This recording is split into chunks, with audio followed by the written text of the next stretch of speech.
प्रेक्षकांचं पुन्हा एकदा स्वागत। काल ॲडव्होकेट बाळासाहेब प्रकाश आंबेडकर यांनी बॉम्बे हायकोर्टमध्ये उच्च न्यायालयामध्ये दाखल केलेली याचिका फेटाळण्यात आली। त्या संदर्भात आज ॲडव्होकेट प्रकाश आंबेडकर यांनी स्वतंत्र पत्रकार परिषद घेतली।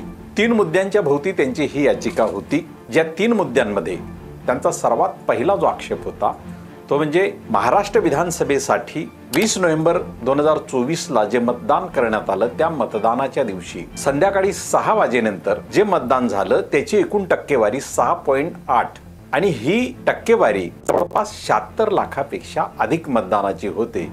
त्यामुळे हे मतदान नेमकं मतदारांनी केलं की मग त्या निवडणूक बूथवर असलेल्या त्या अधिकाऱ्यांनी केलं, आणि जर ते तसं केलं असेल तर मग तो आदेश नेमका कोणी दिला का, अशा संशयावर आधारलेली होती असं न्यायालयाचं म्हणणं आहे।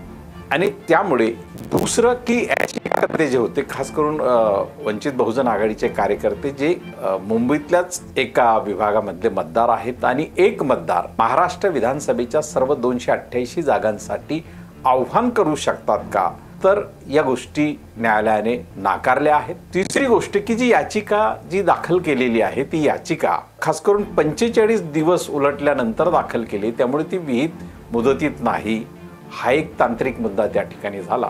परंतु हे जरी झालं असलं तरी ॲडव्होकेट प्रकाश आंबेडकर यांनी जी पत्रकार परिषद घेतली त्या पत्रकार परिषदेमध्ये त्यांनी महत्त्वाची एक भूमिका मांडली की लोकशाही व्यवस्थेमध्ये मतदान करणं हा लोकांचा मूलभूत हक्क आहे आणि या हक्काची अंमलबजावणी होत असताना ती कायदेशीर होते की नाही हे पाहण्याचं काम निवडणूक आयोगाचं आहे। आणि निवडणूक आयोगाकडून ही जबाबदारी योग्यरित्या पार पाडली गेली नाही असा जर संशय मतदारांच्या मनात असेल तर त्याला आव्हान देऊन न्यायालयाच्या माध्यमातून त्या गोष्टी तपासून घेणं यासाठी ही याचिका खास करून त्यांची दिसते।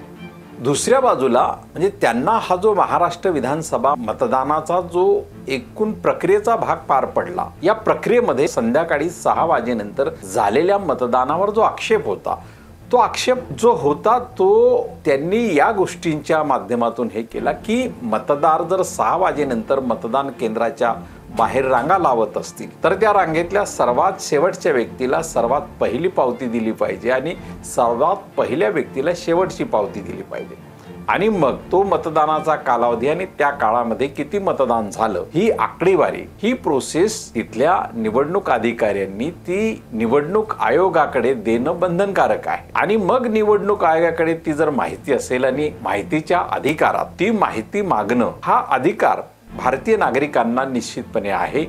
त्या अधिकारामध्ये व्यंकटेश नायक नावाच्या दिल्लीच्या एका कार्यकर्त्याने किंवा एका व्यक्तीने ही माहितीची याचिका RTI हे निवडणूक आयोगाकडे दाखल केलं आणि निवडणूक आयोगाने त्याला जे उत्तर दिलं ते उत्तर असं की आमच्याकडे अशा प्रकारची कोणतीही माहिती उपलब्ध नाही। याचा अर्थ निवडणूक आयोगाची जी जबाबदारी आहे त्या जबाबदारीलाच निवडणूक असं म्हणतं की अशी माहिती आमच्याकडे उपलब्ध नाही। आणि नेमका याच प्रक्रियेवर ॲडव्होकेट प्रकाश आंबेडकर यांनी आक्षेप घेऊन आपली याचिका दाखल केली, पण याचिका दाखल करताना त्यांनी चेतन आहिरे या कार्यकर्त्याच्या माध्यमातून ती दाखल केली।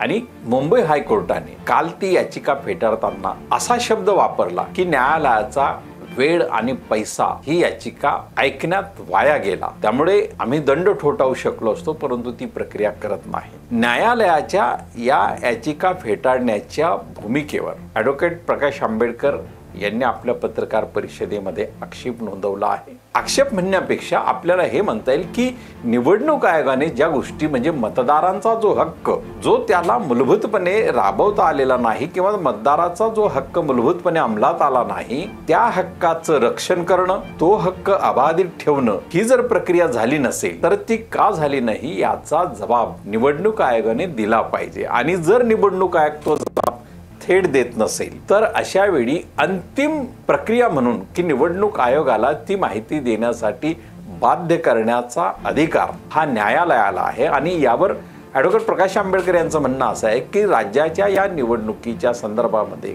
राज्यातल्या उच्च न्यायालयाला म्हणजे बॉम्बे हायकोर्टला जो अधिकार आहे तो सुप्रीम कोर्टापेक्षाही अधिक मोठा असं त्यांनी एका मुलाखतीत देखील म्हटलेलं आहे। आणि त्यामुळे या याचिकेवर न्यायालयाचा हा जो निर्णय येणारा होता जो काल आला आणि तो निर्णय म्हणजे याचिका फेटाळण्यात झाला।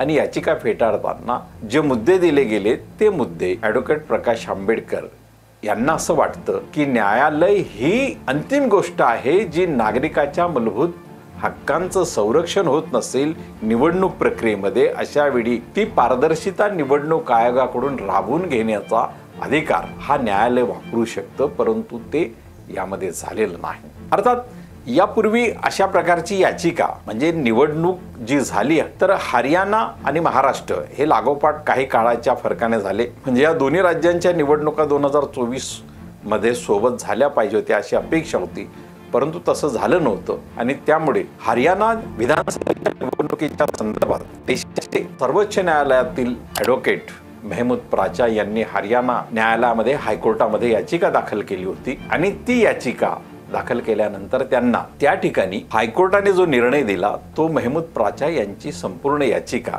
स्वीकारून त्या याचिकेमध्ये केलेली मागणी ही मंजूर करण्यात आली. आता ही याचिका म्हणजे नेमकी काय होती, म्हणजे थोडंसं आपण जर याचा भाग तुलनात्मक पाहण्याचं ठरवला तर सर्वात महत्वाचं म्हणजे की महाराष्ट्राची आणि हरियाणामध्ये जी याचिका दाखल केली होती महमूद प्राचा यांनी, ती स्वतःच त्यांनी ॲडव्होकेट म्हणून दाखल केली होती. मुंबई हायकोर्टामध्ये ही याचिका वंचित बहुजन आघाडीचे कार्यकर्ते चेतन आहिरे यांनी दाखल केली होती. महमूद प्राचा यांनी त्यांच्या याचिकेमध्ये निवडणुका ज्या झाल्या त्यांना आव्हान दिलं नाही, तर त्या निवडणुकीच्या अनुषंगाने जी माहिती निवडणूक आयोगाकडे जी येते ती माहिती उपलब्ध करून देण्याची त्यांची त्या याचिकेमध्ये भूमिका होती आणि ती तिथल्या हायकोर्टाने मान्य केली. त्यामुळे तिथल्या निवडणुकीच्या संदर्भातली जी व्हिडिओग्राफी असेल, अन्य काही माहिती असेल, लेखी माहिती असेल, ती सगळी महमूद प्राचा यांना देण्यासाठी न्यायालयाने त्यांची याचिका मंजूर केली होती आणि तसे आदेशही निवडणूक आयोगाला देण्यात आले होते. परंतु या याचिकेच्या मंजुरीनंतर लगेच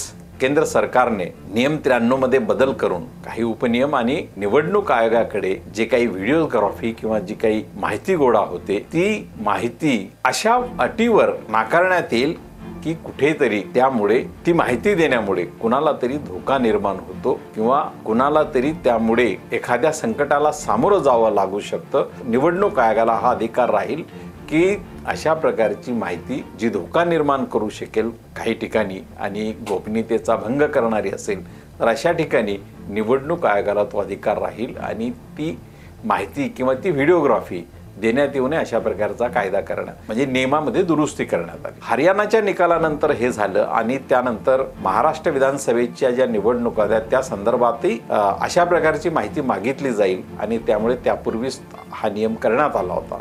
त्यामुळे इथल्या याचिकेमध्ये साधारणपणे बदल होणं अपेक्षित होतं आणि तो ॲडव्होकेट प्रकाश आंबेडकर यांच्या याचिकेमध्ये निश्चितपणे झाला आणि त्यामुळे त्यांनी निवडणुकीची जी प्रक्रिया आहे, निवडणूक कंडक्ट करणं जे आहे, निवडणुकीच्या दिवशी निवडणूक बूथवर ज्या पद्धतीनं सगळा कारभार होतो त्या संदर्भातली माहिती आणि त्यामध्ये 6 वाजेपर्यंत असणाऱ्या कुठल्याही संदर्भात त्यांना आक्षेप नाही, परंतु 6 वाजेनंतर जो घटनाक्रम घडला की ज्याच्या संदर्भामध्ये निवडणूक आयोगाने रात्री 11 वाजता महाराष्ट्राचं मतदान जे 6.8% वाढल्याचं म्हणजे एकूण मतदान प्रक्रियेमध्ये जे जाहीर केलं होतं त्यावर हा आक्षेप होता. आणि तरी महाराष्ट्राच्या निवडणुकी संदर्भामध्ये आपल्याला माहित आहे की राहुल गांधी यांनी बऱ्याच वेळा आक्षेप नोंदवले आहेत की महाराष्ट्राची निवडणूक ही फिक्सिंग होती अशा प्रकारचे आरोपही त्यांनी लावलेले आहेत. आणि त्या संदर्भामध्ये त्यांनी आता बिहारमध्ये ज्या निवडणुका होत आहेत या निवडणुकांच्या पार्श्वभूमीवर त्यांनी अनेक दैनिकांमध्ये आपला लेखही लिहिला आणि त्यामध्ये महाराष्ट्राच्या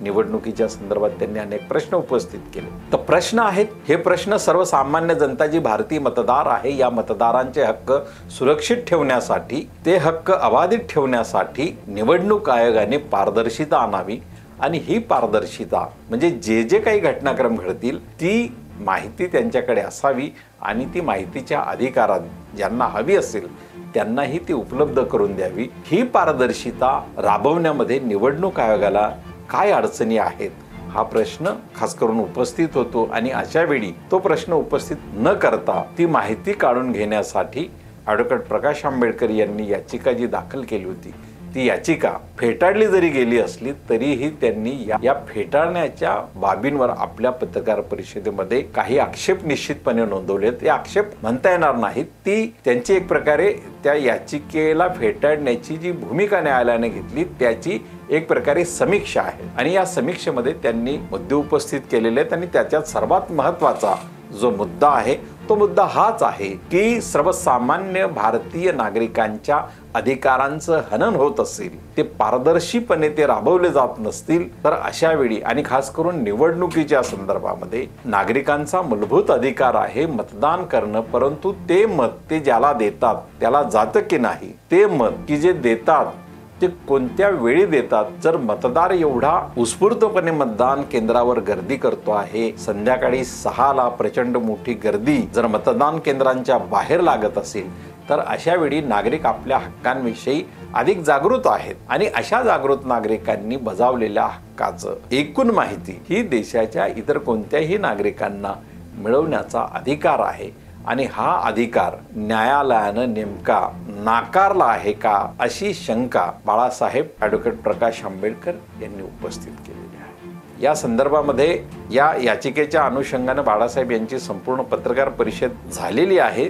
त्यात त्यांनी आपले मुद्दे उपस्थित केलेले आहेत, परंतु या सगळ्या बाबींमध्ये सर्व नागरिकांचे अधिकार अबाधित राहण्यासाठी ॲडव्होकेट प्रकाश आंबेडकर यांनी जो न्यायालयीन लढा दिला तो न्यायालयीन लढा यशस्वी व्हायला हवा होता. कारण त्यातच निवडणूक आयोगाकडे जी अपारदर्शी बाब जी काही झाली असेल असा जो त्यांचा आक्षेप आहे ते पारदर्शी ते रूपांतरित झालं असतं आणि कदाचित या पुढील प्रक्रियेमध्येही ते आपल्या या हक्काला अबाधित ठेवण्यासाठी निश्चितपणे कायदेशीर मार्गाने हा प्रश्न सोडवतील अशी निश्चितपणे अपेक्षा आहे.